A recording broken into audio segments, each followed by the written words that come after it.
Эркек киши аялга 3 көз карашта карайт. Биринчиси бул жак, баш жак. Экинчиси баштан ылдый, но кекиртектен ылый, киндикке чейин.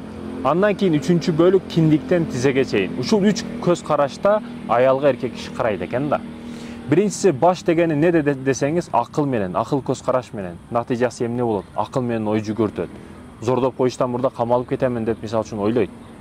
Ошондуктан да көп баягы жаш кыздарды золдоп койгондор же мындай маселелерде токтолуп калып атпайбы?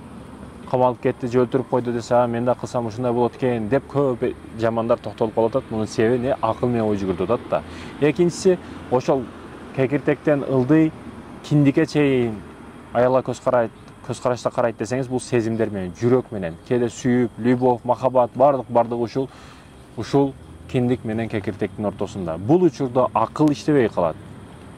Жынысчак токтоп турат убактылуу. Бул учурда бул маселеде өтө кыйын болуп калат.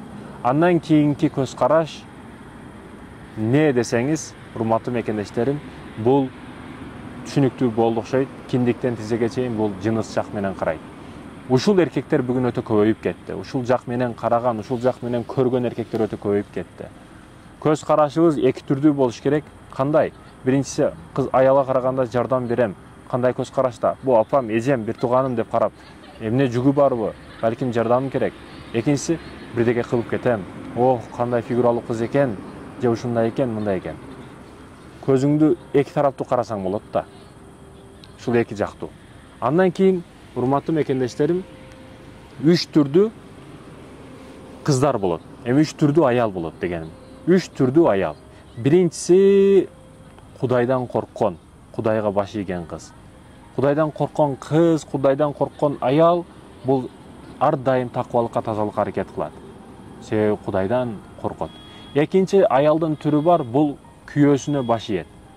Ал балким диндеги аял болушу мүмкүн, балким динге ишенбеген кыпкызыл баптист болушу мүмкүн, отпарас болушу мүмкүн, айырмасы жок, бирок күйөөсүнө баш ийет. Ал балким маданиятка, ал балким каада салтка ишенет, айырмасы жок, бирок күйөөсүнө баш ийет. Мындай аялдар дагы дүйнө деңгээлинде карасаңыз көп учурда берекет алып кетет. Неге? Себеби эркек кишиге баш ийет да. Ал эми үчүнчүсү бар. Буларды мен эркин куштар деп атап койдум. Буларды бардыгын мен жеке менин оюм, бул мен ой көз карашы менен коомду карап, ушул нерселерди ойлонуп азыр отуруп айтып атам. Үчүнчү көз караш не десеңиз, булар эркин куштар. Мен ошентип айтып койдум.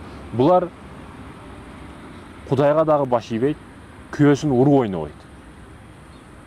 Буларга жеке каалоосу келген учурда, мисалы, подружкалар менен бир жерге барыш керек болуп калдыбы, Кудайды дагы эстен чыгарат, мисалы үчүн.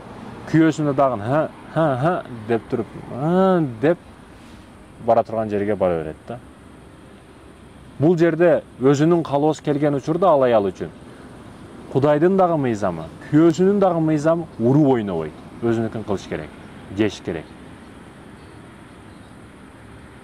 Ушундай эркин куштардан Кудайым өзү сактасын. Мен бая айткан 3-чү эрежедеги киндик менен тизенин ортосунда ойлонгон эркектерге мына ушул эркин куштар туура келет да көп учурда. Ошондуктан да окшош дүйнө, ошондуктан да кайтар дүйнө, жизнь бумеранг деп коебуз го. Кудайдын эрежеси ушундай. Эркин куштарга илайым эркин куштарга ушул 3-чү көз караш менен ошо жалаң жыныс жагы менен ойлонгон эркектер туш кеп калсын. Ошондой дагы болуп атпайбы? Себеби бул Кудайдын эрежеси да. Биз каршы чыга албайбыз. Эркин куштар этият болгула, эркектер 3-чү көз караш менен карабагыла.